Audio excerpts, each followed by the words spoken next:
We'll get that one. But I set up a meeting for him to meet with President Putin, thinking it would be a 15 or a 20-minute meeting. Steve had no idea about Russia. I had no idea about Putin too much, didn't know too much about politics, wasn't that interested. He was really good at real estate, but he had that quality that I was looking for, and I didn't see it around in too many ways. And I set up the meeting with Putin, and I called. I said, is Steve finished yet? That was about a half an hour into the meeting.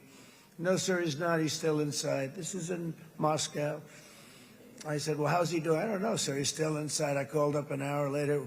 Let me speak to Steve. Sir, he's still with Putin. He's with President Putin. I said, wow, that's a long meeting, 1 hour. I called up an hour later. He was still with Putin. 3 hours later, he was still with Putin. 4 hours later, he started to get the word that he was going to be coming out soon.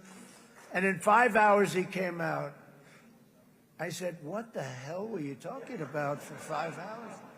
And he says, just a lot of interesting things. We're talking about a lot of interesting things, including what he went in there for, but you can't talk about it for 5. You can talk about it for a certain period of time, and you know what you're getting. But that's a talent. That's a talent.